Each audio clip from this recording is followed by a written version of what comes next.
Okay, I'm going to get started by welcoming all of you guys. Welcome to Wat Tung. Nice to see everyone here. Welcome to everyone who's joining online as well.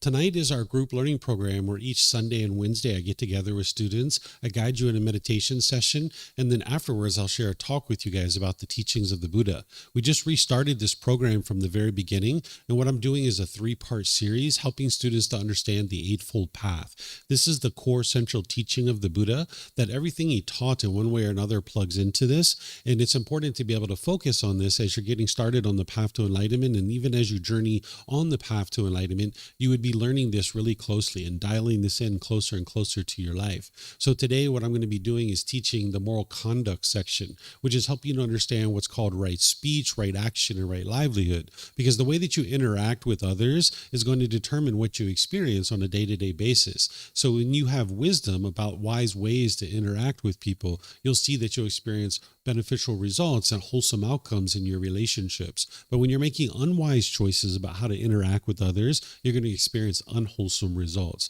So the Buddha provides you the guidance to be able to help you see this so that then you can make wiser and wiser decisions in your relationships and experience more and more improvement in your day-to-day life. So we're going to start with meditation, which is I'm going to start with some chanting to be able to ease the mind into meditation. This is something that if you choose to chant, it'll actually help you in your meditation. And if you'd like to chant, there's chanting sheets over there on the cabinet. You're welcome to help yourself to get one. For those of you guys online, it's on our website at buddhadailywisdom.com. You can click on free books and then scroll down towards the middle of that page and you'll see the chanting sheet there. So I'll be chanting on the way in, which will help ease the mind into meditation if you choose to chant. Then I'm going to be providing you guidance once we get into the meditation. This is essentially helping you to learn how to meditate while we're meditating together. Then there'll be a period of time of quietness where we're all meditating. Then we'll come out of that with some more chanting. It's important to understand that with chanting, this isn't a rite, ritual, ceremony, worship, or prayer, or anything like that. There's none of those kinds of things in the teachings of the Buddha. His teachings aren't based in belief. It's about learning and growing, developing, becoming a better and better person. So if you're seeing rites, rituals, ceremonies, worship, and prayer associated with his teachings, those aren't his actual teachings. So today we use these chants as a way to help us ease the mind into meditation and get more benefit out of the meditation itself. Where during the lifetime of the Buddha, they used chanting as a way to commit the teachings to memory so that they could actually remember the teachings. It was a learning tool, a learning device. So feel free to join in the chanting, and then I'll come back in with the guidance afterwards. Arahang Samma Sambuddho Mahakeva Wat Tung Mahakavanang Apivateyami Savakato Mahakavata Tammo Dhammang Namasami Supatipano Mahakavato Sāvaka Saṅkho Saṅghang Namami Namo Arhasa Bhagavato Arahato Samma Sambuddhassa Namo Arhasa Bhagavato Arahato Samma Sambuddhassa Namo Arhasa Bhagavato Arahato Samma Sambuddhassa Iti piso mahakava Arahang Samma Sambuddho Vicacaranang sammuno Sakato rokavitu Anutero purisa Dhamma sati satatawa manusanam Oto Bhagavati.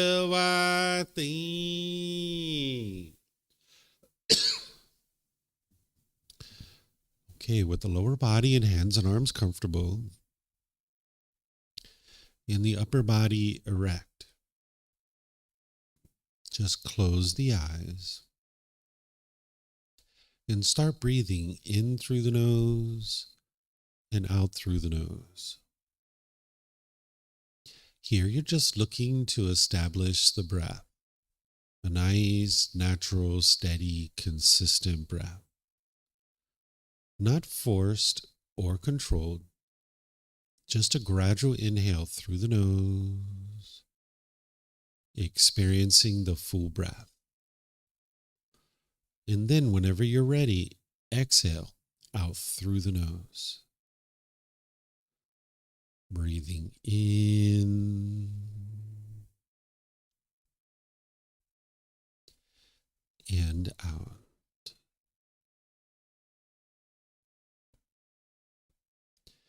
Breathing in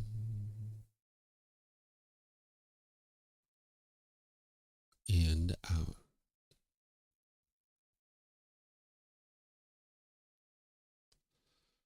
Your breath may not match up with the guidance that I'm providing, and that's okay. This is your practice. I'm just here for guidance. You can use this voice as a reminder that whenever you get to the next inhale, breathing gradually through the nose, developing a nice, natural, steady, consistent breath. And then whenever you're ready, exhale out through the nose, experiencing the full breath. Breathing in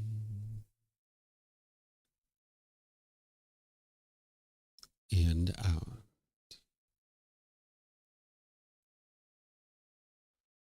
Breathing in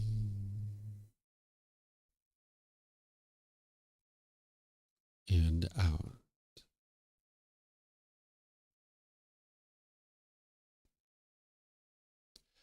With the breath well established, start fixating the mind on the breath, either the sound of the breath coming into the nose or the sensation of air moving over the skin into the nose.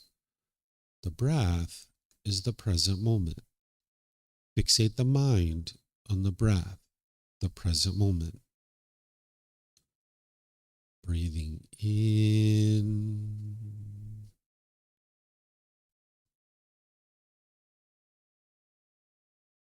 and out.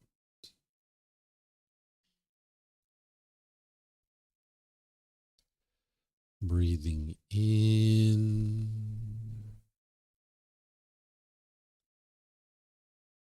and out.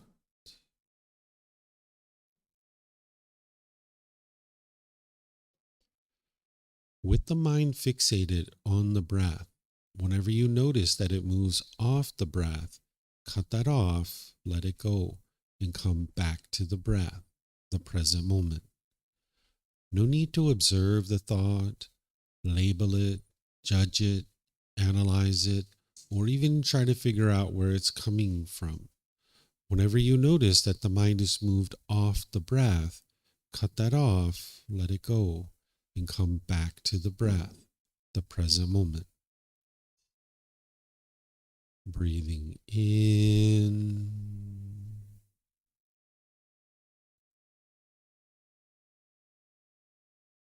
and out.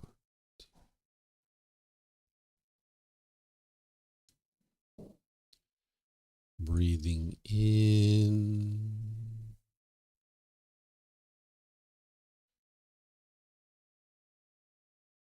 and out.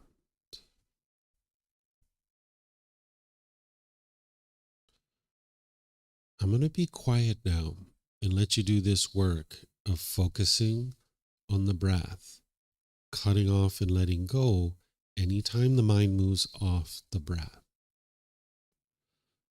You have nowhere to go. There's nothing to do. No one needs you right now. This is your time to focus on the breath. Breathing in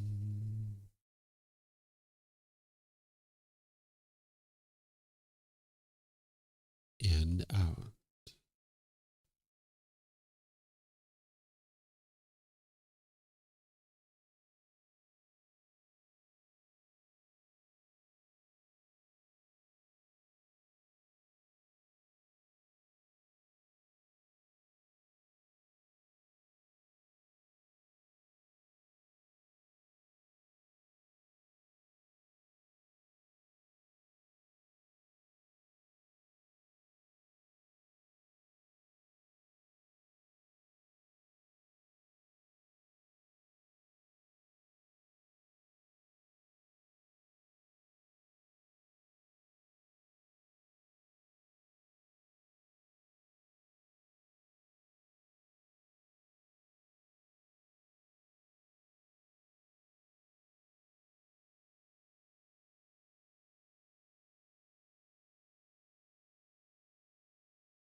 อะระหังสัมมาสัมพุทโธมหาเขวา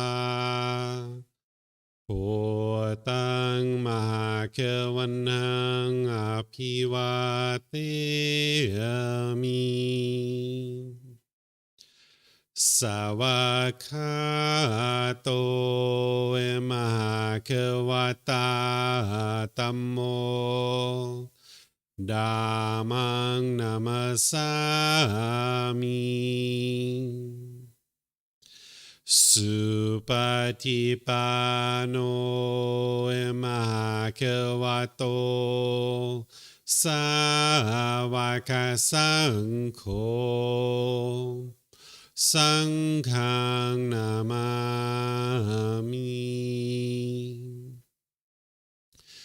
นะโมตัสสะภะคะวะโตอะระหะโตสัมมาสัมพุทธัสสะนะโมตัสสะภะคะวะโตอะระหะโตสัมมาสัมพุทธัสสะนะโมตัสสะภะคะวะโตอะระหะโตสัมมาสัมพุทธัสสะอิติปิโสมหาเขวาอะระหังสัมมาสัมพุทโธวิจาจารณังสัมมุโนสกาโตโรกาวิตุอนุเตโรปุริสาดามาสติสัตตาตาวามนุสนังพุทโธภาควาติ Okay, if you guys would like to slowly make your way out of meditation. Once again, welcome to all of you guys. Nice to see everyone here. Welcome to everyone joining online as well. This is called breathing mindfulness meditation. This is one of the primary forms of training that the Buddha used in order to move his mind to enlightenment. But you need many other things besides just meditation to be able to get to enlightenment. Oftentimes people think the Buddha sat under a tree, he meditated, and then instantly got to enlightenment. This isn't actually true. It took him 6 years to be able to train his mind to get to enlightenment. So there's multiple things that you're going to need to learn and understand in order to be able to train your mind to get to this enlightened mental state. What enlightenment is where the mind's completely peaceful, calm, serene, and content with joy. By the time you get to enlightenment, you won't experience any anger, sadness, frustration, irritation, annoyance, guilt, shame, fear, stress, anxiety, loneliness, boredom, shyness, resentment, jealousy. All of that can be eliminated through training the mind. Oftentimes people think it's the outside world that's causing these feelings, but what I taught last week is helping students to be able to see how it's your own mind that's actually causing these feelings. It's not the outside world. The Buddhist teachings help you to be able to independently verify and see for yourself that it's your own mind that's causing these feelings. And the beauty in this is once you understand this and you can see the truth in it, you can actually eliminate these feelings. Because if it's everybody else that's causing these feelings, you can't ever eliminate them. But if you can see that it's your own mind that's causing these feelings, now you can actually do the work to actually eliminate them. So what I'm going to do here tonight is I'm going to help you guys to understand this next section of the Eightfold Path. I'm doing this 3-part series on the Eightfold Path, helping students to be able to understand each individual section so that we can go in detail to be able to understand it. Tonight's topic is the Eightfold Path moral conduct section, where you're learning about right speech, right action, and right livelihood. This is an important part of the Eightfold Path is because as long as you're actually causing harm through your speech, your actions, or your livelihood, this harm is coming back to you. In the wisdom section that I taught last week, students learned right view, where you can understand that it's your own mind that's causing these feelings, that it's craving, desire, attachment. It's the mind craving permanence, wanting things to be a certain way. And if the mind gets what it wants, it gets pleasant feelings like happiness, excitement, elation, thrill, exhilaration, or euphoria. But if the mind doesn't get what it wants, it gets painful feelings like anger, sadness, frustration, and others. This is because of the mind's craving for permanence. The mind is craving permanence, but yet it lives in an impermanent world. So if you look at your life, when things have been changing in your life, that's when you've been struggling the most. If you have your home is changing, like your living location, if your job or occupation is changing, if your relationships are changing, this is where you've struggled the most in life because your mind is holding on and craving permanence. You can see that if you maybe bought a brand new car and you drove it to a store and you came out of the store and there's a scratch on your car, if you get angry and frustrated there, it's not the person who scratched your car. It's not the fact that this car's got a scratch. It's not the scratch itself or the person who caused this. What's causing it is the mind is craving permanence, that the mind wants this car to be permanently beautiful when that's not possible. We're not talking about what's wise or unwise here because obviously when we walk through a parking lot, we aspire not to scratch anybody's car. But the fact is that this car is going to deteriorate because it's impermanent. The paint's going to fade, the tires are going to need to be changed, the upholstery is going to get ripped and torn. And if your mind craves permanence, when you experience impermanence with this car, then your mind's going to have struggles and difficulties there. That's what the mind's experiencing when it's having stress, anxiety, guilt, shame, fear, stress, or any of these other feelings, frustration, agitation, annoyance. It's the mind craving permanence, and the mind's not getting what it wants. So you can look at your own life and you can see maybe a recent time where you've been angry or sad or frustrated because you need to independently verify what it is that I'm sharing with you. You can't believe these teachings. There's no belief in the teachings of the Buddha. You need to be able to learn, investigate, and examine these teachings, reflect on them to verify if they're true or false, and then practice his teachings, integrating them into your day-to-day life, and that's where you see the real results. So if you take a recent time where you've been angry or sad or frustrated or some other discontent feeling, if you look at that situation, you'll see that there's something your mind was longing, yearning for. And if you would have gotten it, you would have been happy. But because the mind didn't get what it wanted or expected, it experienced anger, sadness, frustration, or some other discontent feeling. And if you can see this more and more clearly by studying right view, which is what I taught last week, you can establish right view. Because if you have wrong view, what you're going to be doing is blaming other people for the feelings that you're having on a day-to-day basis. And what the mind typically does there is it pushes people away, or it pushes the situation away. You might have pushed away friends or family out of your life, but you can see that that didn't solve the problem because you still get angry, you still get frustrated. If they were the true cause of your problem, when you push them out of your life, you'd be peaceful and joyful from that point forward. Or the second thing you'll do when you don't realize that it's your own mind causing these feelings is you'll tend to be bitter and harsh and hostile to people through your intentions, your speech, and your actions. It's almost like an animal growling and roaring at this other being, trying to fear it into doing things your way. Or the third thing you'll tend to do is put expectations on people, pressure them, trying to get them to do things your way. And people might actually be doing this to you too, where they're pushing you away. They're being bitter, harsh, and hostile to you, or they're putting expectations on you. So you can get free of all of this, but it starts with right view, understanding that it's your own mind that's causing all of this. It's not the outside world. So I taught this in detail last week using the words of the Buddha, and then I taught right intention too, having the intention or the thinking or the thought where you cultivate renunciation, non-ill will, and harmlessness. Renunciation is where you're willing to give up and let go of your false ideas, your false beliefs, your false opinions and views, as well as your unwholesomeness. Because in the unenlightened state, if you're experiencing anger, sadness, frustration, and others, then that means that there's certain false opinions, false views, false beliefs that you have in your mind, and there's certain unwholesomeness that's in the mind.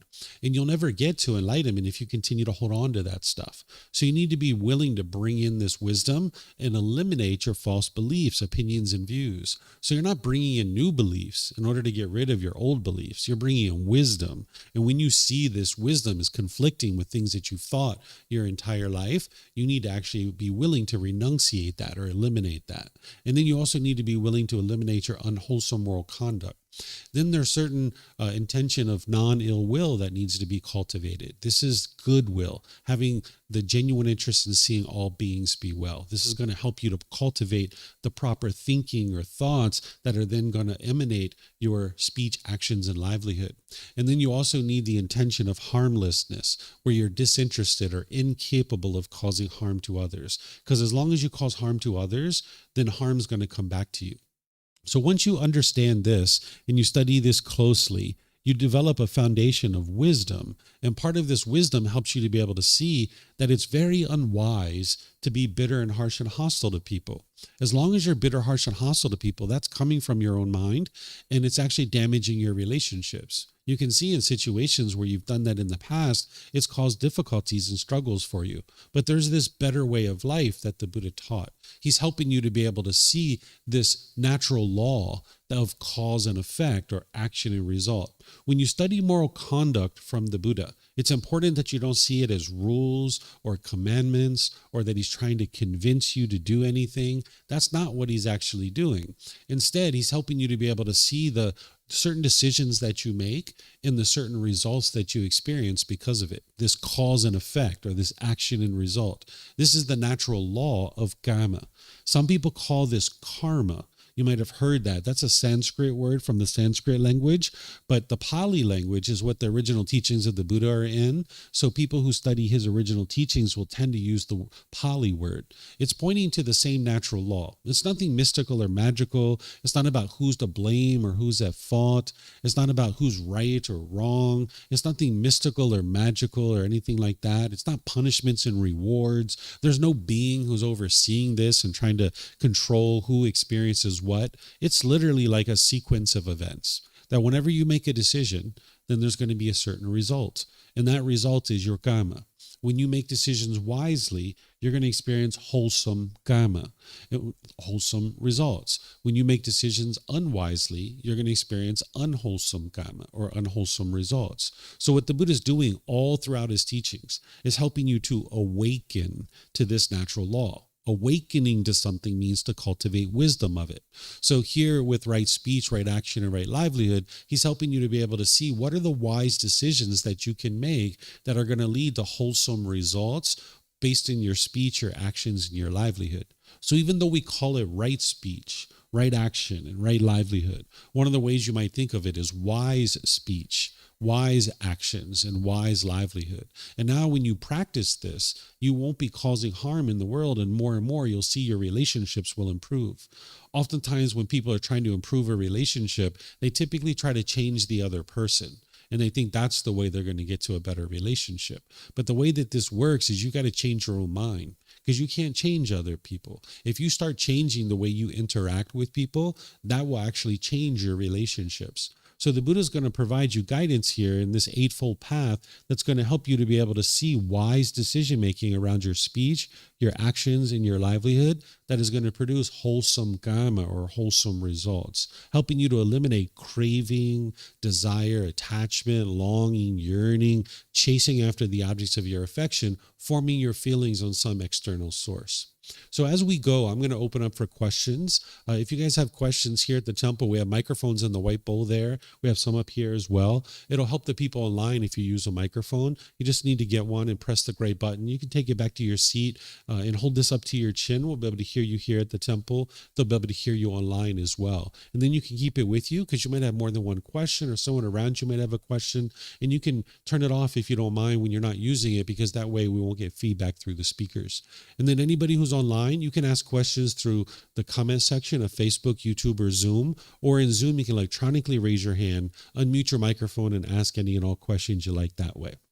So diving into this natural law of karma to be able to understand this first section of right speech, here's what the Buddha shares. He says, in what, monks, is right speech? Refraining from lying, refraining from slander, refraining from harsh speech, refraining from frivolous speech. This is called right speech. So he's giving you 4 things here that would be wise for you to practice. The elimination of lying. Because when we lie, there's a certain craving in the mind. The mind's longing, yearning for something. And it thinks if it tells the truth, it's not going to get what it wants. So it lies in order to try to get what it wants. But then people discover those lies. And now people don't see you as being dependable, reliable, and trustworthy. And you experience unwholesome karma in your relationships. If it's in a professional relationship, you'll have struggles advancing in your career. And in personal relationships, you can oftentimes lose friends and people who are otherwise really close to you, because if they discover that you're regularly lying, they're not going to be interested in associating with you. So by you telling the truth, your mind can be at ease. Because if you remember when we were children and we maybe did a lot of lying, we had to keep all our lies straight. And that's a lot of work to try to remember what we told mom and dad and our grandma and grandpa. It really makes the mind work a lot to be able to figure all that out. So if you get rid of that and you just speak the truth, your mind can be at ease because you know you're always speaking the truth. And then you'll see wholesome results in your relationships because people will see you as dependable, reliable, and trustworthy. Then the Buddha teaches you to eliminate slander. Slander is like where you're trying to degrade and diminish other people or other organizations or a group of people or a company or something like this. Essentially what the mind's doing is it has a craving to look good in front of other people, and it thinks the way to accomplish this is to be able to degrade and diminish other people. And if you're doing this, this is going to produce unwholesome results for you because people see that you're belittling and degrading people, and they're not going to be interested in associating with that. At the height of this, if somebody's degrading and diminishing people, you can actually be murdered. The Buddha's teachings aren't about how the world should be. He's explaining to you the way the world is. And the way the world is, if you go around gossiping and slandering people, that people could actually decide to murder you, right? That's what happens to investigative reporters and people like this that go on the news and damage someone's reputation. They end up dead or something of this nature. Again, these teachings aren't explaining the way the world should be. He's helping you to navigate the world, understanding how the world is. What the mind's doing with slander and gossip is it's kind of like going into a dark room. Everybody's got a candle, and the mind thinks, I'm going to put out everybody else's candle so that my candle can shine brighter. But we're in a dark room. We need everybody's candle to be shining bright, so we don't need to be putting anybody's candle out. So you would like to not be gossiping and slandering, because at the least, if you're gossiping and slandering, when you get these people used to gossiping and slandering and you go away from them and your back's turned, what do you think's going to happen? They're going to be gossiping and slandering about you. Right? That's what's going to happen because these people end up getting used to gossiping and slandering. So if you're not interested in people gossiping and slandering about you, you're going to need to eliminate that in your own practice and not gossiping and slander with other people. Then the Buddha talks about eliminating harsh speech. This is paying attention to your tone, tempo, and word choice, because when you have a craving, desire, attachment in your mind, you'll tend to speak pretty harsh. This is because the mind wants something and is trying to put pressure on somebody to be able to do it, because the mind wants that particular thing, and it thinks the way to get it is to essentially fear this other person into doing things your way. So the mind becomes harsh and bitter and hostile, but it damages your relationships. So you would like to speak gentle, because as you speak gentle, it's going to produce wholesome karma or wholesome results for you. So you're going to need to pay attention to your tone, your tempo, and your word choice. And some of you guys speak more than one language, so you're going to need to look at all those different languages and see the way that you're interacting with people and make sure that you're speaking gently. This is going to produce wholesome results in your relationships. And then there's something called frivolous speech. This is where someone's speaking unpurposefully, unbeneficially. They have a craving in their mind to be able to talk. It's kind of like yada, yada, yada, yada, yada, yada, yada, yada, yada, yada, yada, yada, yada, yada, yada, yada, yada. It's like this person isn't really having a conversation with you. They're broadcasting to you. That's what's happening, right? And 20 minutes later, you're like, oh my gosh, when is this person going to stop talking, right? So if you went around doing that, the unwholesome karma is that people are going to tune you out. You're going to be uninfluential. They're going to be disinterested in spending time with you, and you'll find your relationships really struggle. So you're not interested in being that person. You would like to speak purposefully, beneficially, where you're speaking clear and concise in the way that you speak.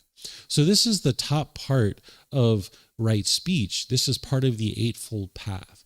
But the way that the Eightfold Path works is it's a core central teaching that everything else plugs into. So the Buddha has other teachings that plug into this and help you to be able to further understand it and practice it more deeply. So in something like speech, he has what's called the 5 factors of well-spoken speech. This helps you get into a deeper level of speech so that now you can really communicate in a way that's going to be helpful and beneficial for you and produce wholesome results in your day-to-day life. He teaches you to speak at the proper time, what you say is true, gentle, beneficial, and with a mind of loving kindness. Speaking at the proper time is to make sure you're not interrupting people.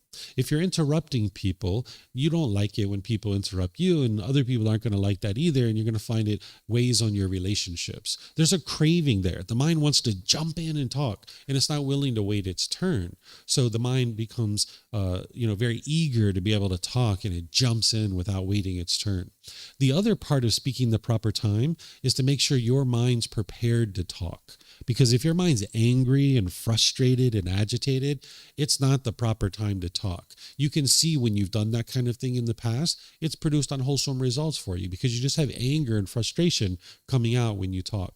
And the third part of speaking the proper time is to make sure it's the proper time for the other person. If the other person's angry and frustrated, it's not the proper time to talk because that conversation isn't going to result in a beneficial result. So you would like to pay attention to speaking at the proper time. We already talked about speaking the truth. We talked about that up here. That's not only eliminating the deliberate lies, but also ensuring that whatever you say, you verify, that you're not just spreading unfounded conspiracy theories and untruths, but you make sure that you're verified the things that you're saying, that you know that it's true. Speaking gently, we already talked about that up here, that you pay attention to your tone, tempo, and word choice, right? You would like to speak gently. Then they're speaking beneficially. We already talked about up here as well, that you pay attention, that you're speaking clear and concise when you're speaking with people, because then it makes it easy for people to be able to understand you. They don't have to do a lot of work. So that way you can speak beneficially, purposefully when you're talking with people. And then you would like to wrap all of this in a mind of loving kindness. The opposite of this would be to speak with inner hate. You can see when you've spoken with inner hate, it's produced unwholesome results. So you'd like to speak with a mind of loving kindness. And if you speak this way, you'll see that your relationships will improve more and more and more. What this does is it helps you establish something called barami.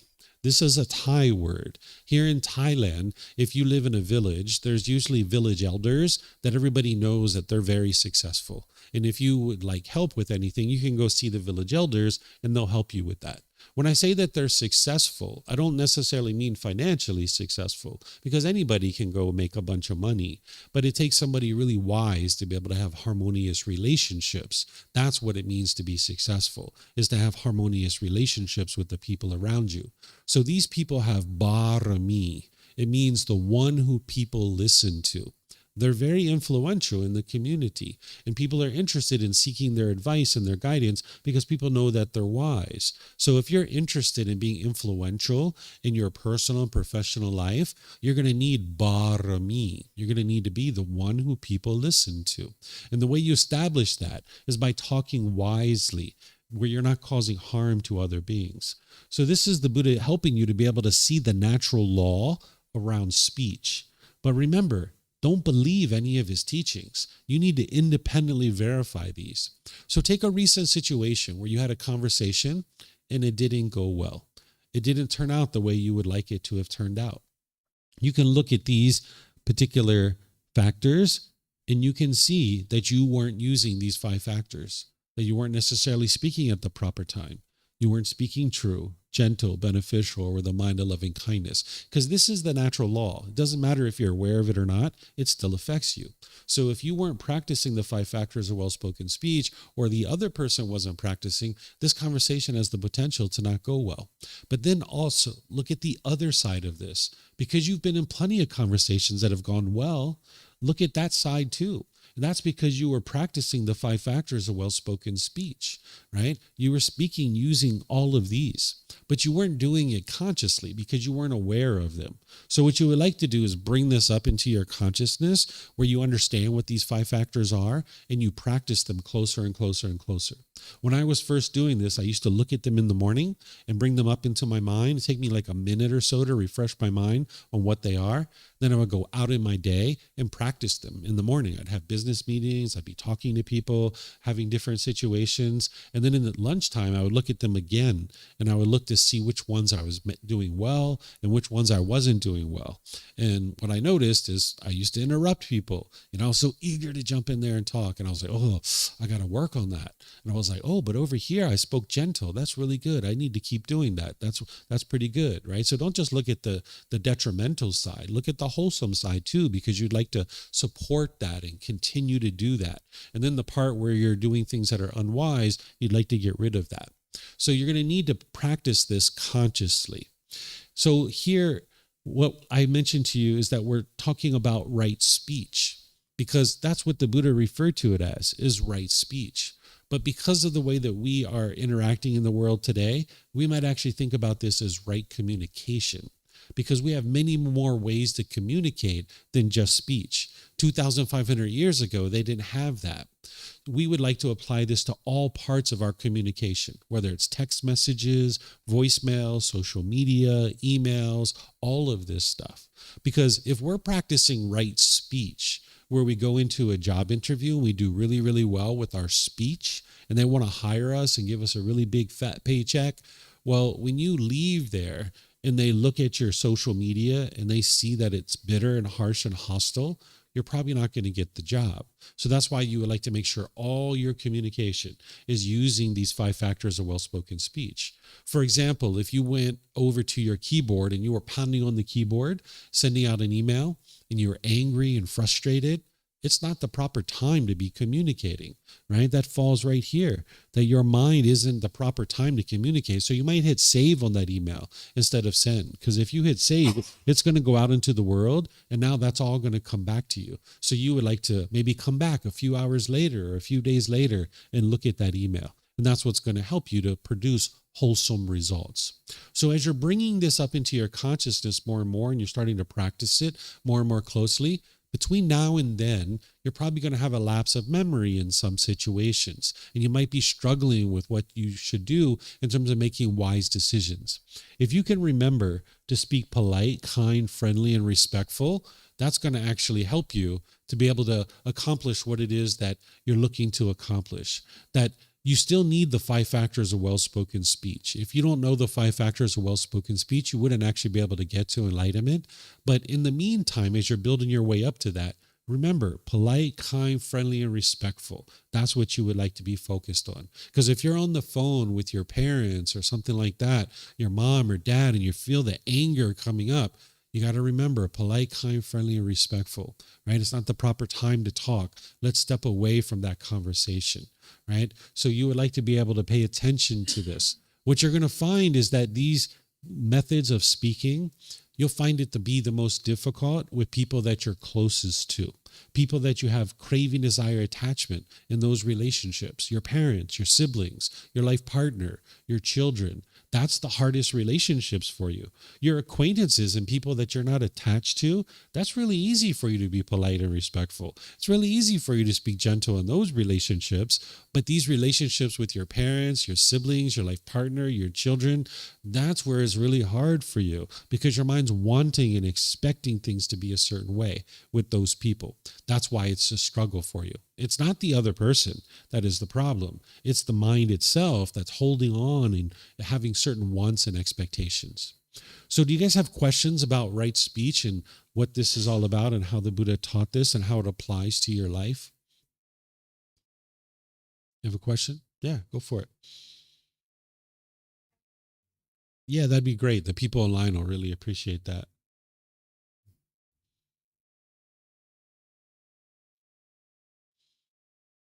Bjorn?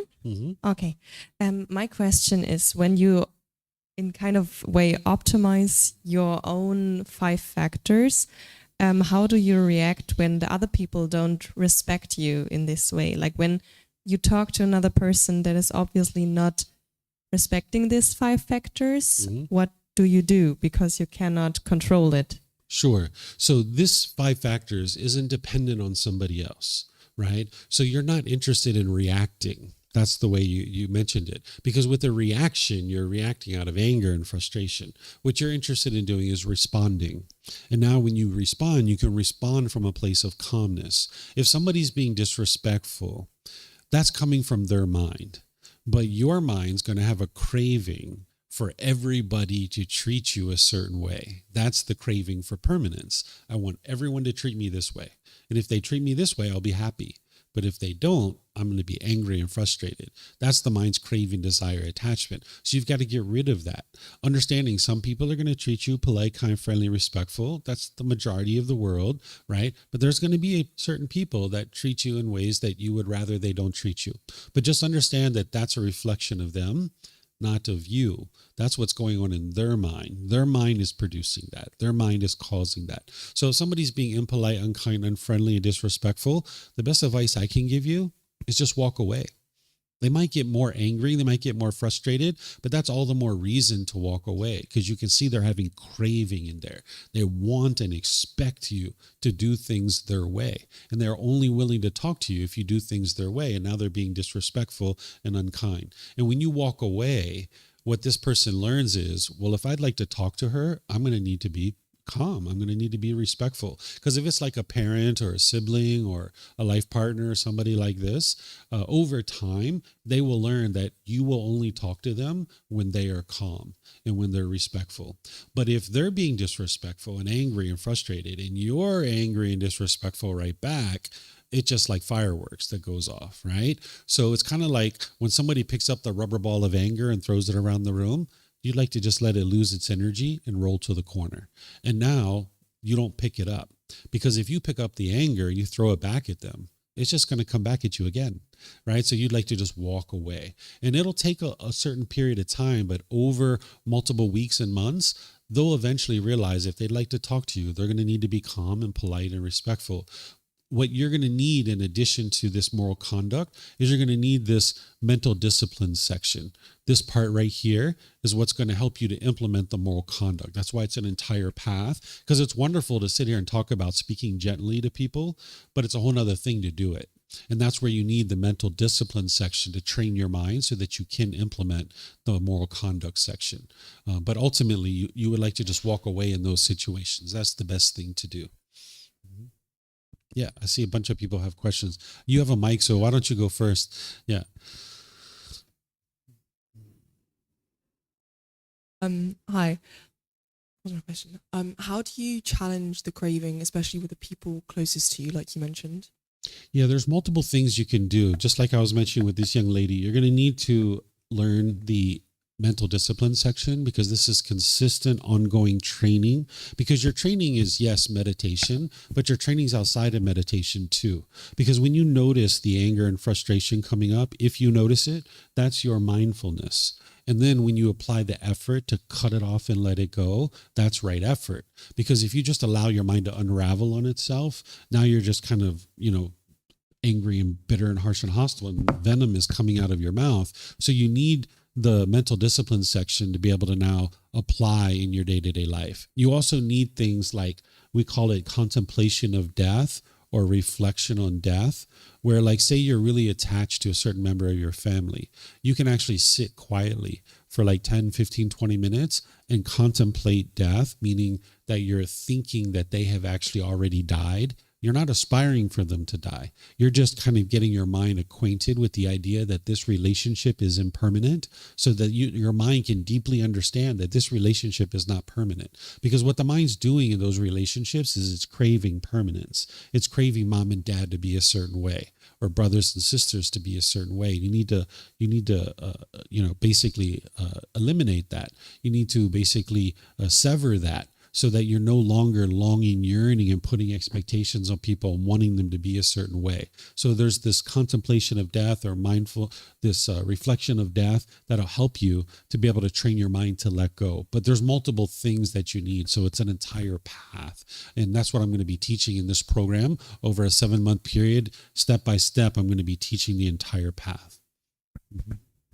So following from that, how would you know if it's just wrong time? So whether to step back or to practice, like you just said, applying the effort? Yeah, so if you have mindfulness where you're aware of your own mind, then you know it's not the proper time if you're angry, if you're frustrated, right? Or if you're coming to your partner and your partner just got home from work, you might say, hey, honey, how was your day today? And they might say, oh, it was fine. It was a little bit hectic. And then you might say, is this a good time to talk about something important? And they're like, man, today was so hard. Maybe tomorrow is a better time. You're like, okay, yeah, no worries. Because if you don't have a craving to talk, then you can be like, yeah, we can talk tomorrow, no worries. Right? So, but if you have a craving, you're going to want to talk right now, right? So the mind needs to be able to be restrained. It's kind of like riding a horse. If you've ever ridden a horse and you pull the reins back, you're going to need to do that with your mind. And if you do this enough, eventually you'll get to the point where you don't have craving in your mind, where it's not longing, yearning. But as you're getting going for the first several years, your mind's going to have that craving, and you just need to get better and better at disciplining your mind so that you can restrain it and pull it back. Mm-hmm. You have a question? Yeah, it was what you responded earlier about talking about walking away, which I totally understand. If I was in a situation where someone was talking of ill will towards me in the street or in a one-off setting, but in a social or work environment where I'm having to see the same person over and over, sometimes me walking away isn't always a solution, because there's some people will pick up on that and then try to assert dominance and try to provoke you so that you end up walking away. And if you're in a group setting, sometimes it's not always an option. So what would you kind of advise in such scenarios? It's actually even more important for someone who you're seeing regularly to be able to walk away from those situations. You can't control what they do. If they try to grab at you and say things that are going to pull you back into the conversation, the only thing that's going to do that is your own craving, your own anger, your own frustration. If you have discipline over your mind, no matter what they say, you can walk away from that situation. It's only your craving, your anger, and what we call ignorance or a knowing of true reality that's going to cause your mind to not be willing to walk away, because your mind's grabbing on this person. I'll give you an example. This is actually a real life thing with my ex-wife. We were arguing one time and I went to walk away out of the room, and then she started saying all these bad things about my mom and my sister and all these other things. And at that time I wasn't training my mind, so it drew me right back into the conversation, right? Even though I was attempting to walk away. I didn't know these teachings at the time. But now it doesn't matter what somebody says. I can easily just walk away because I don't have craving for that person to think a certain way. I'm not trying to convince that person to think a certain way. Hey, they would like to think negatively of my family. They would like to think negatively of me. Up to them. I'm not here to control that. That's their choice to think that way on their own. And I'm just going to walk away. So if it's a coworker, if it's a family member, it's even more important that you walk away, because otherwise what you're going to be experiencing is through your regular contact is they're going to realize whenever they're bitter, harsh, and hostile to you, you're bitter, harsh, and hostile right back, or you're disrespectful right back. But if you walk away, over time, they will learn that you won't talk to anybody unless they're calm, unless they're peaceful. But you're going to need to get to that for your own mind, because if your mind has craving and anger, you'll have a difficult time walking away. If you have ego, you're going to have a difficult time walking away. But that's part of the training that your mind does, is in the situation, when you're confronted with it, you do walk away. Because it's one thing, like I mentioned, to sit here and learn about what is wise. It's a whole nother thing to go do it. I'm teaching you intellectually now, right? And now you reflect on it and you're like, if I walked away, maybe that would work. I'm not sure, right? But then you need to practice these teachings. You need to practice what it is that I'm teaching you, and that's where you see the results. Right now, you can't necessarily see the results. You can't see the impact of that. But if you practice what it is that I'm sharing with you, you'll actually see that it works, and that's how you'll know the truth, that this is absolutely the way to handle it. And that's how I've been able to get to that point, because I know how my life was, and I know how it is now. I know what my mind was like before, and I know what it's like now. But you need to be able to see that truth for yourself. Yeah, I can see that. I guess it's because I guess I've seen situations where that's happened and someone walks away, but because of it, and this is another kind of topic, I guess, is seeing that person when they got back into the environment and walked away straight away, which I guess is fear, and kind of it created all these. And I guess for that scenario, it's more about them cutting it off and letting go of those feelings, and so that they're able to kind of forget about the episode before and be comfortable in that scenario if they're not causing a problem. Right. What this is called, and the Buddha teaches this, it's called protecting your own contentedness. You've got to protect your own contentedness, because you're going to take in contact through your eyes, ears, nose, tongue, the body, and then the mind itself. These are called the six sense bases.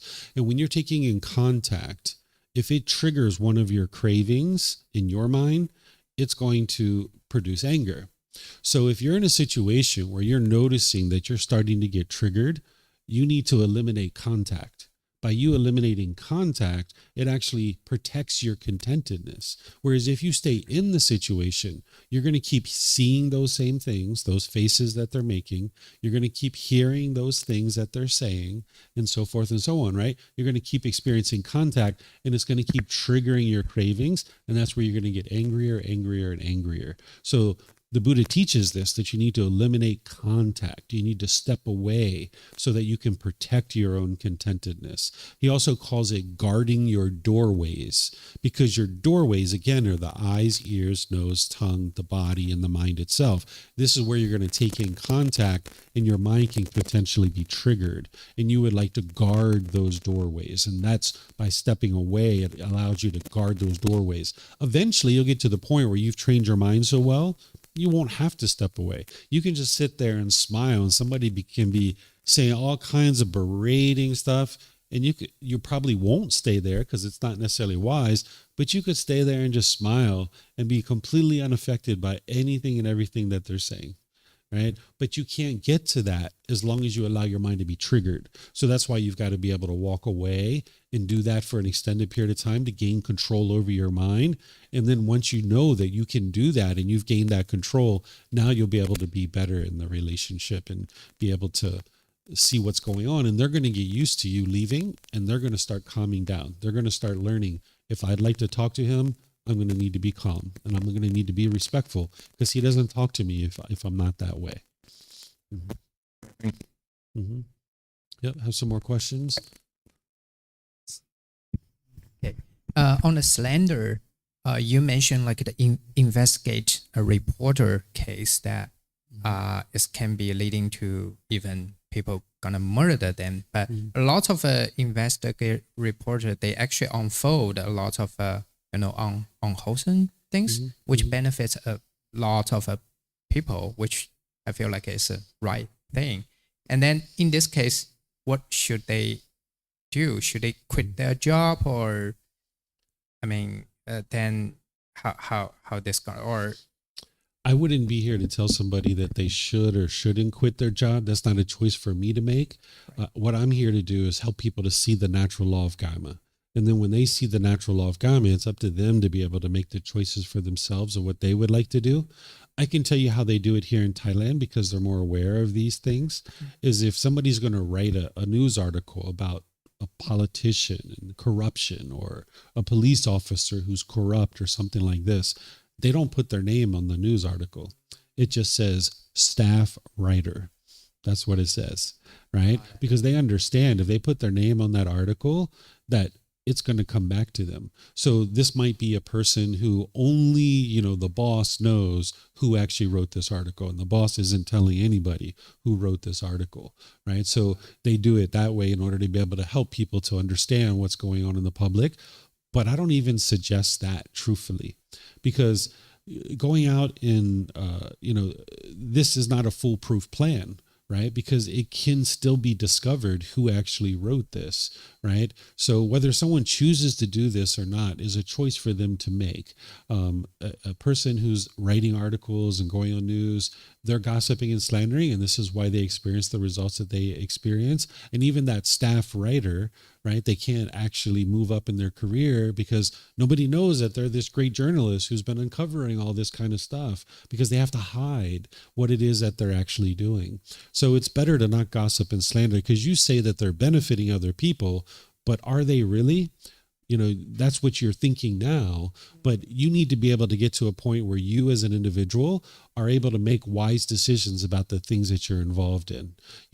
When you go into a business, when you go to a hotel, when you go to a restaurant, when you interact with a business partner and you're trying to have a business partner to open some business together, you need to learn how to make wise decisions based on your own determination. If you're borrowing someone else's opinion in order to be able to make a decision about this person, that means that you're just clinging to your perception of that person's opinion. And that's a borrowed opinion. You're not interested in borrowing people's opinions. You'd like to be able to get to the truth yourself so that you can see the truth. So when people are gossiping and slandering and talking badly of other people, right away, that person is doing unwholesome things and unwise things. So why would you trust the opinion of somebody else who's doing unwholesome things?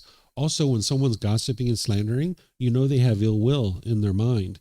And why would you spend time to think about the words of someone who has ill will towards others? Because that's not really helping you to follow the opinion of somebody who has ill will and who's trying to damage other people's reputation. That's really unwise for you to borrow that person's opinion. Instead, come to the ability to make wise decisions for yourself. And then if you have a business partner or you're thinking about having a business partner, make sure that you do the work that you need to do to understand that person before you decide to go forward in your business relationship. If you're looking to have a life partner or you're looking to work at a certain company, be sure you do all the work to be able to evaluate whether it's wise for you to join this company. Don't just rely on other people's gossip and slander, because again, this person or this organization is choosing to gossip and slander. It's unwholesome. They're having ill will towards others, and you're not interested in following behind that. Got it. Mhm. And in some extreme case, for example, if I see someone murder another one, should I just pretend I never see them and then not telling anyone? Did you say if you saw someone murder someone else? Yeah, Okay. A murdered B, I was okay. I don't want to, because I don't want to slander, right? So I'm just pretending I'm not seeing anything. Okay. Then So or should I just tell the public what happened, or go to a police office to see what happened? Okay. So whenever you're making a certain decision, you've always got to look at your intention behind the decision, Got it. right? If your intention is to damage somebody's reputation, I see. then that's going to produce unwholesome results. Totally. But if your intention is to help this person who's experienced some kind of unfortunate situation like being murdered, now you're practicing generosity, loving kindness, and wisdom. It's going to produce wholesome results. So you've got to look at the intention behind it. This is where the teachings in this natural law, it's not black and white. It's not always do it this way and never do it this way, because that would be permanence. Yeah. The Buddha's not giving you a decision tree that says, if this happens, do this. And if this happens, do that. Because that would be a permanent answer for every decision. You need to be able to see the underlying details of any given situation. And it comes back to intention. And when you're damaging someone's reputation, there's a certain intention to do that. But that's not your intention when you report this murder. You're not damaging someone's reputation. You're trying to help the society to be able to understand that we've got a murderer here and we need to be able to take care of this situation out of loving kindness for other beings. Got it. Yeah. Mhm. Thank you. Yep. Yeah. Okay, we have a question. You have a question too? Yihang, if you'd like to go ahead and ask your question, thank you for being patient. Okay, thank you, Teacher David. I have a question regarding the right time for the speech. You said when the mind is discontented, then it's not the right time to speak. what if there is something that the mind wants to speak about, and the content itself is wholesome, but after speaking it, the mind will get triggered, get discontent. Would that be a right speech to do? Your mind will become discontent. Yes. Yeah.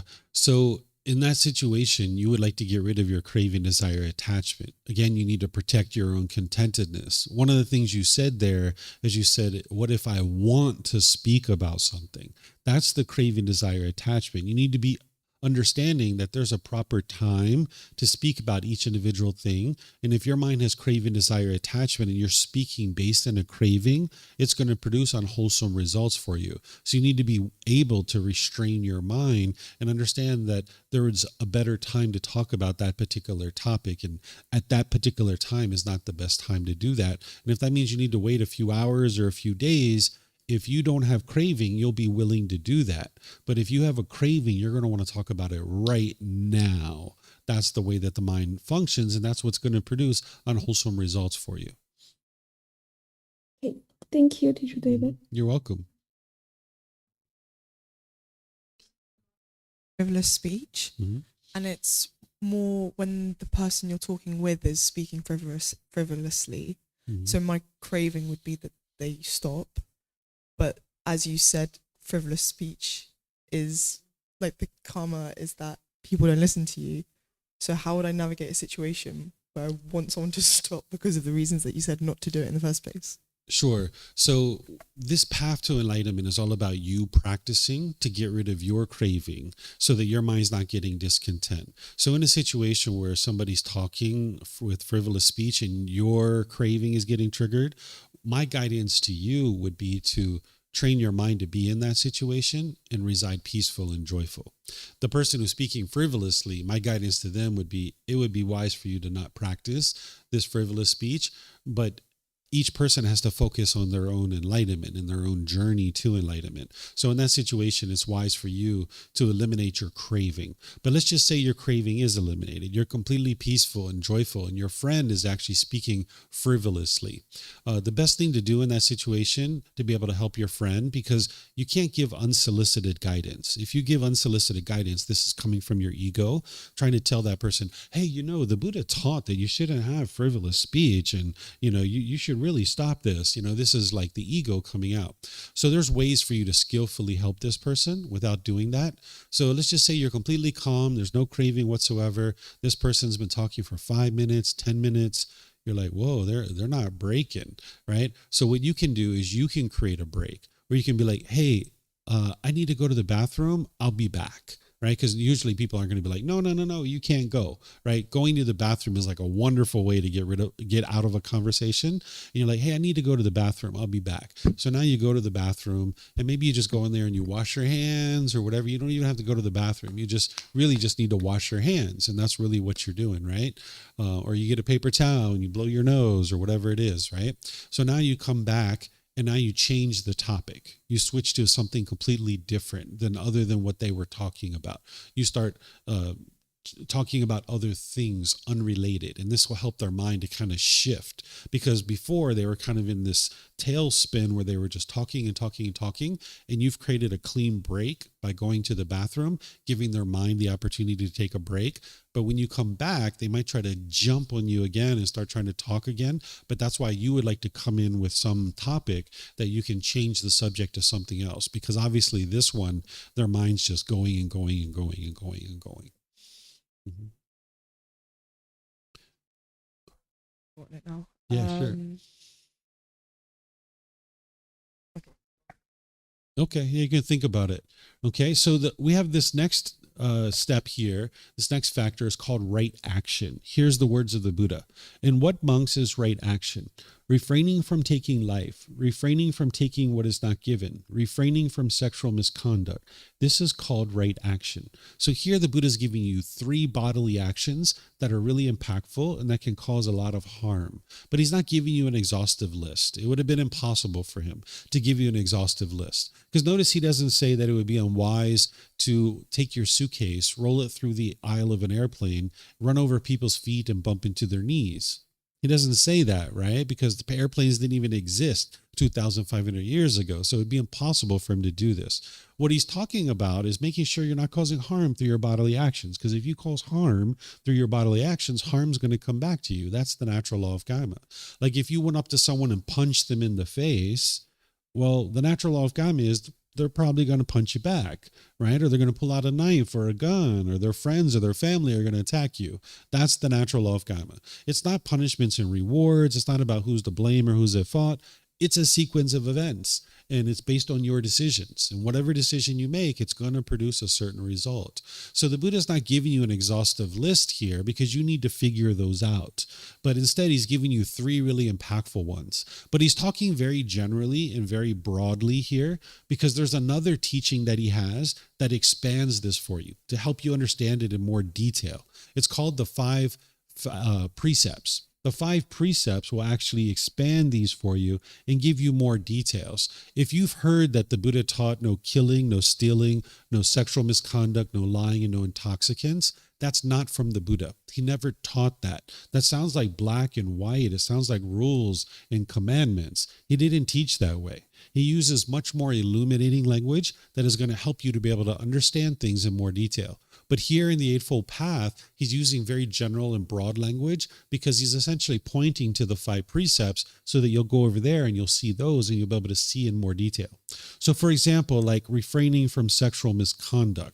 Sometimes when people see that, for some reason, they think that that might mean same-gender relationships or something like that, but that's not true because there's no harm in 2 loyal, loving, consenting adults choosing to have sex with each other. The Buddha understood this 2,500 years ago. This is why we can understand he was so wise, because nowadays there's people who don't understand that 2 loyal, loving, consenting adults choosing to have sex, they're not causing harm to anybody. So if you're somebody who has same gender relationships or know someone who does, you're not causing any harm. You know that. But if somebody gets angry and mad, that's because they're craving permanence. They want everybody to have sex with the opposite gender. But ever since the beginning of humanity, there's never been a time where everybody had sex with the opposite gender. It's never happened. That would be permanence. We live in an impermanent world, but people don't understand that. So this is why sometimes people get angry with same gender relationship. But those people aren't causing any kind of harm whatsoever. What the Buddha is talking about with sexual misconduct in the 5 precepts, he's talking about having sex with minors, having sex against somebody's consent, like raping them, going outside of relationships that you're committed to, and things like that. So there's more details here when we get to chapter 7 that I'm going to be teaching related to the 5 precepts that are going to help students to be able to understand this in more detail. But I like to always just point out that this doesn't involve same-gender relationships because that's how wise the Buddha was. He was aware of same-gender relationships. He essentially talks about it in his teachings, but he doesn't share any teaching. He just makes the observation that it's occurring, and he doesn't share anything. And when he teaches about this natural law, he doesn't teach that it would be harmful because there's no harm here. It's normal for people to have sex with the same gender, but also opposite gender too. That's just the way the world's constructed. It's called impermanence. But the mind in the unenlightened state doesn't understand that wisdom, and it craves permanence. So you're going to need to look at your bodily actions, making sure that you're not causing harm. Any questions here? Yes, sir.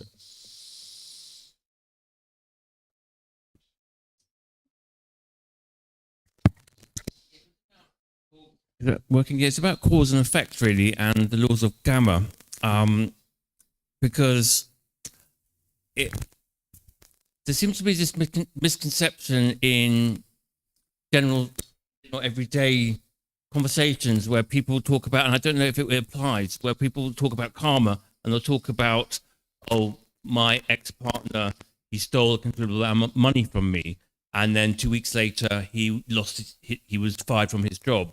That's karma. But that's an indirect, that's like a cosmic force, which this is not what this is about, is it? How does that relate to this? Is that a misconception? Not necessarily. So the natural law of karma is functioning at all times. It's affecting all of us, whether we're aware of it or not. And whenever you make decisions through craving, anger, and ignorance, which you learned about during the retreat last week, it's going to produce unwholesome karma. And when you make decisions through generosity, loving kindness, and wisdom, it's going to produce wholesome karma. So this individual who has a life partner who stole from them, stole money, there's a certain craving there, right? Longing, yearning.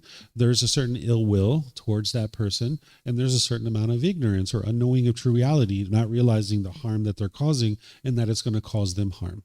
Well, that same craving, anger, and ignorance that they're functioning in this relationship, that same craving, anger, and ignorance is coming out in other relationships too, at their work, right? And this is why they're struggling and having difficulties at the work and they get fired there. It's not like an eye for an eye, a tooth for a tooth, or some cosmic force that is controlling what you experience. But it's that if you're making decisions that are unwise over here with your life partner, you're also making unwise decisions over here at work as well. And that's why you're struggling in both of these places, right? So it's the craving, anger, and ignorance in the mind that's producing it. It's not some cosmic force. It's the cause and effect of the decisions that you're making in your day-to-day life. That makes complete sense. Thank you for clearing that up. Yep, you're welcome.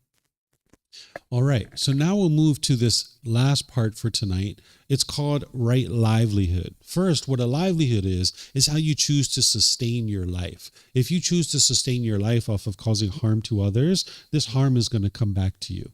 So here in the Eightfold Path, the Buddha says something very general and very broad. In what, monks, is right livelihood? Here, monks, the noble disciple, having given up wrong livelihood, keeps himself by right livelihood. So again, just something very general and very broad, because in other parts of his teachings, he talks about what is right livelihood because it plugs into the Eightfold Path. That's the core central teaching. So what I'm going to teach you tonight is called the first fold of purification, the first level of purification. There's a second level as well, but the first level, the Buddha is talking about eliminating any business that is causing harm to others. Because anytime you cause harm through your livelihood, this harm is going to come back to you. So he talks about business and weapons, living beings, meat, substances that cause heedlessness, and poisons, because this would be to sustain your life off of causing harm to others. And now this harm is going to come back to you. But remember, these teachings aren't based in belief. You need to independently verify this stuff for yourself. I'll show you how to do this with just one of them, like substances that cause heedlessness. If I stood on the street corner and I was selling crystal methamphetamine or heroin, cocaine into the community, I'm causing harm to this community and I'm sustaining my life off of causing that harm. They're going out and stealing to bring me money. They're going out to rob from people. They're selling their body in order to be able to bring me this money. And now standing on the street corner, I can get robbed. I can get beat up. I can get murdered. I can get arrested. I can get addicted to these drugs myself. This is the harm that is coming back to me as a result of the harms that I'm choosing to do. Again, it's not anything mystical or magical. It's not punishments and rewards. It's a sequence of events. And by the choice of me standing out there doing that and causing harm and sustaining my life off of that, this harm comes back to me. But the way that this natural law of karma works is it's functioning at a much higher law, a much higher level. You just heard me talk about getting arrested. That's a government that's arresting you, right? The government and human laws, they are imperfect. The laws of society will never be created and administered equitably amongst all people. We should always aspire for that to occur more and more. But the fact is that when human beings are involved, we're prone to error because human beings have craving, anger, and ignorance in their mind. It's only going to be an enlightened being who's completely purified their mind and isn't experiencing that any longer. So these human laws that we have, the laws of society, they are at a much lower level, where the law of karma is at a much higher level. So, for example, the place where I grew up, if I decided I was interested in being a cashier at a liquor store, I'm selling substances that cause heedlessness. I'm sustaining my life off of that. The government's not going to arrest me. I can go be a cashier at the liquor store. I'm not going to get arrested for that. But if I understand the natural law of karma, I might realize that this is very unwise for me, because this is the place where people get beat up, they get murdered, they get robbed. At the very least, you're going to have intoxicated clientele coming in, and now you got to deal with intoxicated clientele, selling them alcohol and liquor. And how can you ever get to peace and joy if you got to go to work and deal with intoxicated people every day, right? So this natural law of karma is functioning at a much higher level than the human law. So it's important for you to be able to understand that. So not only is the Buddha teaching you to eliminate these livelihoods because it's causing harm to others, he's also teaching you how to perform your livelihood in a way that's going to promote success for you.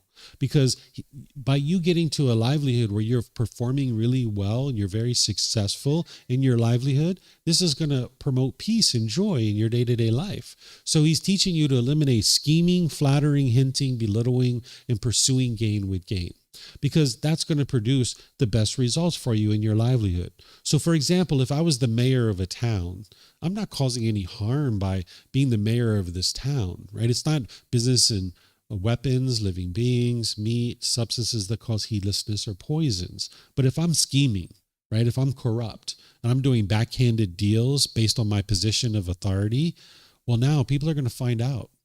10, 15 years into my career, they find out they don't reelect me. It's going to be very difficult for me to sustain my life now, right? So by eliminating scheming, it's going to actually protect your livelihood so that you can do that for a really long time and be really successful. Also, he teaches you to eliminate flattery. What this is where you give insincere comments to people just to try to get them to buy things. If you've ever been into this kind of establishment, you might have walked in and they're like, oh my gosh, that shirt really brings out the colors of your eyes. The shape of your face is just so beautiful, so handsome. You know, I've got these earrings that would go really good with that shirt. They're over here. Can I show them to you? I'd like you to see them, right? They're trying to flatter you in order to get you to buy something. And if you've ever been in that kind of business, you're probably like, ugh, I don't even want to go in here. It just kind of feels icky, right? Because when people do business, they do business with people. They don't do business with businesses. They do business with people. And if the person they're dealing with is just flattering them, they're going to be able to see through that. And you're not going to be able to build a really successful livelihood. So that's why the Buddha teaches you to eliminate that. He also teaches you to eliminate hinting. What hinting is where you're not being clear and concise in your communication at work. Because if all of us were on a project team and we needed to go brief the boss about what it is that we're doing, we'd like to be clear and concise in the way that we communicate with the boss, because then they can understand what it is that we're doing and we can get elevated in our career and do really well in our profession. So that's why the Buddha teaches you to eliminate that. He also teaches you to eliminate belittling. This is like degrading and diminishing your customers, your coworkers, your business partners, your competition. If you're doing that kind of stuff, it's not going to look favorably on you. And your customers are going to see through that. Your business partners are going to hear about that. They're not going to want to do business with you. It's like trying to push down other people. So you don't need to do that. Sometimes people think if they degrade their competition, it's going to make them look good. But instead, what you can do is if someone asks you about your competition, you can say, you know, I'm not really sure what they do 100%, but this is what I can do for you. Here's how I can help you. Just focus on that. Don't focus on what your competition is doing, because you don't really know 100% what they're actually doing. Then he teaches you to eliminate pursuing gain with gain. What this is if you took a livelihood just because you wanted to make money, and that's the only thing that you're really interested in, you're not going to do really well in that job. You're going to end up getting really, really excited at the beginning of the job because you're getting this really big fat paycheck and you just can't wait to go in there and get that big fat paycheck. But if you don't care about the product and the service that you're dealing with, over time, that craving for the money is going to extinguish. It's going to be eliminated. And your mind's not going to enjoy the work anymore. And now you're going to drag yourself to work each day. You're going to be dragging yourself to this job that you feel unmotivated. There's not enthusiasm and ambition to go to work. So how can you get to peace and joy if you're dragging yourself to work each day? You know, oftentimes people look at work as like a really difficult thing to do and they drag themselves to work. Maybe you're doing that right now, right? But it doesn't have to be that way. You can actually find a livelihood that you thoroughly enjoy and that you can't imagine doing anything else other than that. In fact, the money that you get from this job, sure, it sustains your life, but that's almost secondary. You thoroughly enjoy the work that you're doing so much that you would do it even if you didn't get paid for it. That's how much you really enjoy it. There's people like that here in Thailand. You could go out there in the market and you'll probably see somebody selling mango and sticky rice. They probably woke up this morning, went out in their mango grove, picked each one of their mangoes, brushed off the dust and put them in their basket. And now they're standing out there on the street slicing their mangoes with a big smile on their face. And they're putting it over top of that warm, sticky rice and they're pouring the coconut milk on it and they're handing it to you with a big old smile on their face. And sure, they collect their 40 baht and they put it in their pocket because they need that in order to be able to sustain their life. But that's not what it's about for them. They just can't imagine doing anything else but serving you that mango and sticky rice because they just thoroughly enjoy doing that.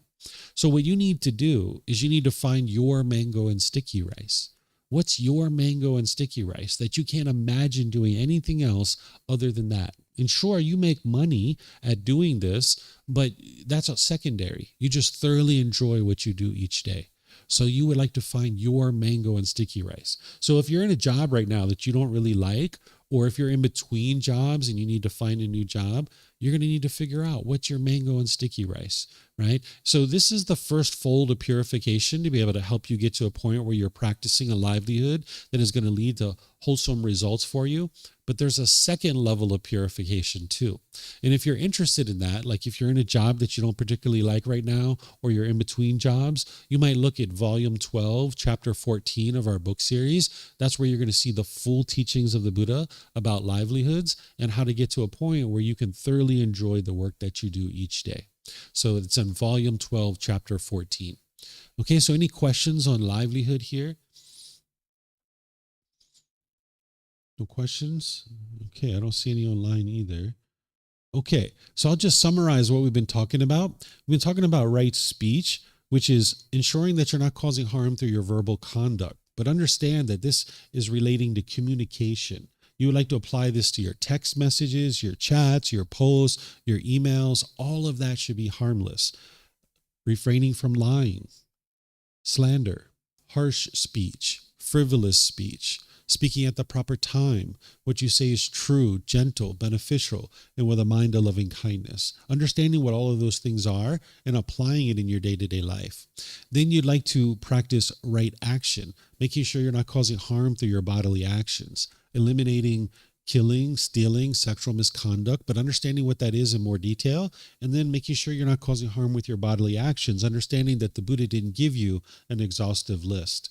And then pay attention to your livelihood, eliminating the livelihoods based in weapons, living beings, meat, substances that cause heedlessness or poisons, and then ensuring that you're not scheming, flattering, hinting, belittling, or pursuing gain with gain. As you practice this, understand that you're not going to be able to snap your fingers and instantly do this stuff. It's going to be gradual training, gradual practice, and gradual progress. What I'm going to be teaching next week with the mental discipline section, that's what's actually going to help you implement this moral conduct section. You wouldn't be able to implement the moral conduct if you didn't have the mental discipline to go along with it, because your mind's going to be pulling in all these different directions. So I'm going to be teaching this next week. Okay, so I'll just end here like I typically do by thanking all of you guys for joining. Thank you for your interest to learn and understand the teachings of the Buddha. As you guys would like to learn more, there's opportunities for you to do that. It's all available at no cost, whether you're here in Chiang Mai or you're traveling, because as you see that we live stream our classes, everything's available at no cost. You can get books, audiobooks, videos, podcasts, personal guidance. You can see all of this from our website, buddhadailywisdom.com. It's like a central hub. And now, no matter where you are in the world, you can attend classes live, or you can watch the recordings and then learn slowly but surely. And if you'd like to get plugged into these teachings, you can come talk to me and I'll help you get plugged in to the resources that you need. You can also see our bulletin board over there, or you can consult our website. So whatever you choose to do today, have a very lovely and wonderful rest of your day. Perhaps we'll see you next time. Take care. Sawadee krap. Sawadee krap.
Thank you again for watching. Enjoy your meditation. Look forward to seeing you online and answering any questions that you might have. Thank you so much.